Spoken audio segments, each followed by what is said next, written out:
अथ श्री कृष्ण जन्माष्टमी व्रत की कथा एवं विधि। राजा युधिष्ठिर जी ने कहा, हे भगवान, आप विस्तार से अपने जन्मदिन अर्थात जन्माष्टमी व्रत का विधान बतलाने की कृपा करें। भगवान श्री कृष्ण जी बोले, राजन, जब मथुरा में कंस मारा गया उस समय माता देवकी मुझे अपनी गोद में लेकर रोने लगी। पिता वसुदेव भी मुझे तथा बलदेव जी को आलिंगित कर गदगद वाणी से कहने लगे, आज मेरा जन्म सफल हुआ। जो मैं अपने दोनों पुत्रों को कुशल से देख रहा हूँ, सौभाग्य से आज हम सब एकत्र मिले रहे हैं। हमारे माता पिता को अति हर्षित देखकर बहुत से लोग वहाँ एकत्र हुए और मुझसे कहने लगे, भगवान, आपने बहुत बड़ा काम किया जो इस दुष्ट कंस को मारा।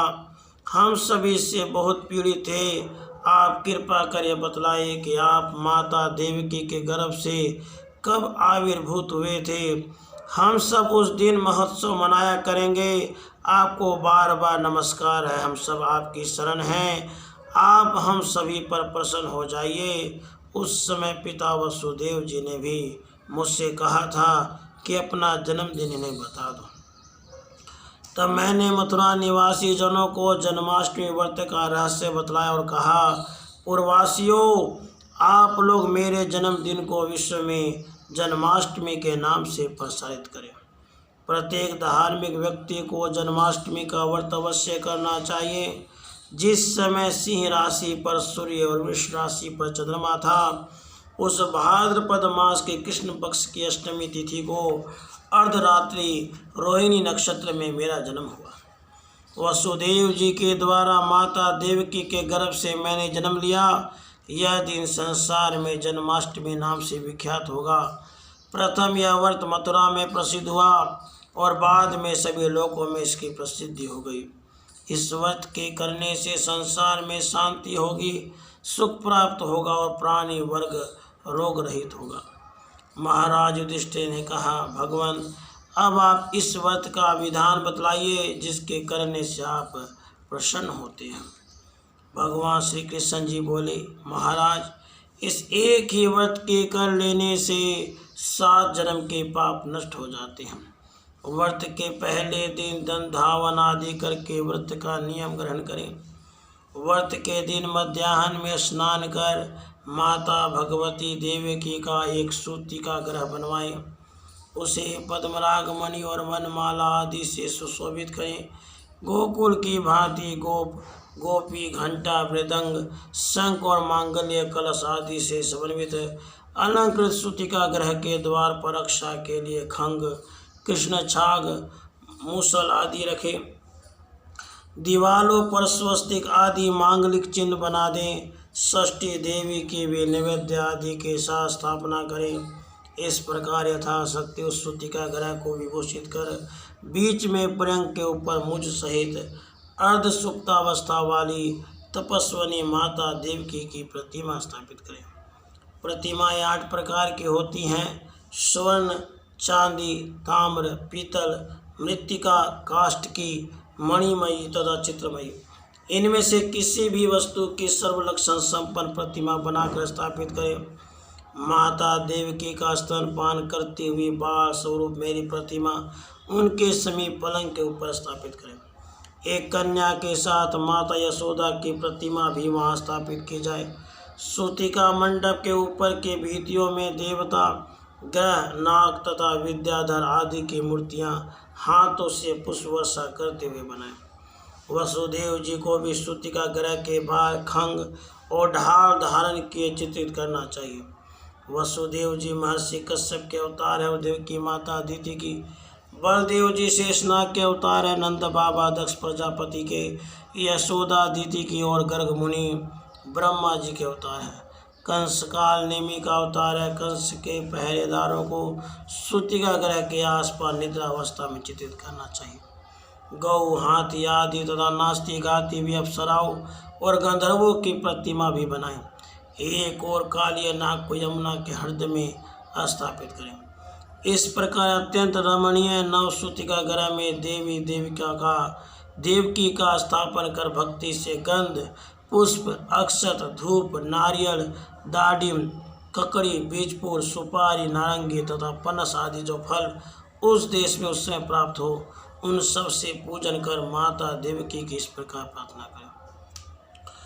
गायदभि कीन राधे सतत परिवृता वेणु विना निनाद भृंगारादर्श कुंभ परमर्थ कृत करई सेव्यमाना मुनीन्द्र परयंके सवासत्रितेया मुदित तरमना पुत्रिणी समयागास्ते सा देवी देवी माता जयति सुवदना देवकी कांत रूपा। जिनके चारों ओर किन्नर आदि अपने हाथों में वेणु तथा वीणा वाद्यों के द्वारा स्तुति गान कर रहे हैं, और जो अभिषेक पात्र आदर्श मंगलमय कलश तथा चमन हाथों में लिए श्रेष्ठ मुनियों द्वारा सेवित है, जो कृष्ण जन्नी भली भांति बिछे हुए पलंग पर विराजमान हैं, उन कमनीय सब स्वरूप वाली सुवदना देव माता दीति स्वरूपा देवी देवकी की जय हो। उस समय ध्यान करे कि कमलासना लक्ष्मी देवकी के चरण दबा रही हो। उन देवी लक्ष्मी को नमो देव्यै महादेव्यै शिवाय सततम नमः इस मंत्र से पूजा करें। इसके बाद ओम देवक्यै नमः, ओम वसुदेवाय नमः, ओम बलभद्राय नमः, ओम श्री कृष्णाय नमः, ओम सुभद्राय नमः, ओम नंदाय नमः, ओम वसुदाय नमः। इन नाम मंत्रों से सबका अलग अलग पूजन करें। कुछ लोग चंद्रमा के उदय हो जाने पर चंद्रमा को अर्घ्य प्रदान कर हरि का ध्यान करते, उन्हें निम्नलिखित मंत्रों से हरि का ध्यान करना चाहिए। अनघम वामनम सौरी वैकुंठम पुरुषोत्तमं वासुदेवम हर्षिकेशं माधवं मधुसूदनं वाराहं पुंडरीकाक्षं नरसिंहं ब्राह्मण प्रियं दामोदरं पद्मनाभं केशवं गरुडध्वजं गोविन्दं च्युतं कृष्णमनन्तं पराजितम् अधोक्षजं जगद्द्विजं सर्गस्थित्यकारणम् अनादिनिधनं विष्णुं त्रैलोक्यं त्रिविक्रमं नारायणं चतुर्बाहुं शङ्खचक्रगदाधरं पीताम्बरधरं नित्यं वनमालाविभूषितं श्रीवत्साङ्कं जगतसेतुं श्रीधरं श्रीपतिं हरिं। इन मंत्रों से भगवान श्री हरि का ध्यान करके योगेश्वराय योग संभवाय योगपतये गोविंदाय नमो नमः इस मंत्र से प्रतिमा को स्नान कराना चाहिए। उसके बाद यज्ञेश्वराय यज्ञ संभवाय यज्ञपतये गोविंदाय नमो नमः इस मंत्र से अनुलेपन अर्घ्य धूप दीप आदि का अर्पण करें। उसके बाद विश्वाय विश्वेश्वराय विश्व संभवाय विश्वपतये गोविंदाय नमो नमः इस मंत्र से नैवेद्य निरूपित करें। दीप अर्पण करने का मंत्र इस प्रकार है। धर्मेश्वराय धर्मपतये धर्म संभवाय गोविंदाय नमो नमः। इस प्रकार वेदी के ऊपर रोहिणी सहित चंद्रमा, वसुदेव, देवकी, नंद, यशोदा और बलदेव जी का पूजन करें। इससे सभी पापों से मुक्ति हो जाती है। चंद्रोदय के समय इस मंत्र से चंद्रमा को अर्घ्य प्रदान करें।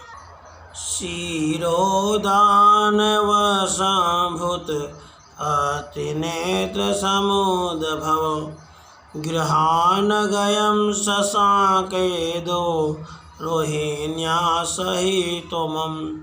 आधी रात को गुड़ और घी से वसुधारा की आहुति देकर षष्ठी देवी की पूजा करें। उसी से नामकरण आदि संस्कार भी करने चाहिए। नवमी के दिन प्रातःकाल मेरे ही समान भगवती का भी उत्सव करना चाहिए। इसके बाद ब्राह्मणों को भोजन कराकर कृष्णों में प्रीतम कहकर यथाशक्ति दक्षिणा देनी चाहिए और यह मंत्र भी पढ़ना चाहिए। यमदेवमदेवकी देवी वसुदैवादजी जनत भौमस्य ब्रह्मणो गुप्तयै तस्मै ब्रह्मात्मने नमः। इसके बाद ब्राह्मणों को विदा करें और ब्राह्मण कहे शांतिरस्तु शिवम चास्तु। धर्म नंदन, इस प्रकार जो मेरा भक्त पुरुष अथवा नारी देवी देवकी के इस महोत्सव को प्रतिवर्ष करता है वह पुत्र संतान आरोग्य धन धान्य सद्गृह दीर्घ आयुष्य और राज्य में सही मनोरथों को प्राप्त करता है। जिस देश पे वह उत्सव किया जाता है वहाँ जन्म मरण आवागमन की व्याधि अवृष्टि तथा इर्ति वृत्ति आदि कभी भय नहीं रहता। मेघ समय पर वर्षा करते हैं पांडु पुत्र। जिस घर में यह देव की व्रत किया जाता है वहाँ काल मृत्यु नहीं होती और न गर्भपात होता है तथा वैधव्य दुर्भाग्य में कला नहीं होता। जो एक बार भी इस व्रत को करता है वह विष्णु लोक को प्राप्त होता है। इस व्रत के करने वाले संसार के सभी सुखों को भोग कर अंत में विष्णु लोक को प्राप्त होता है। राधे कृष्ण।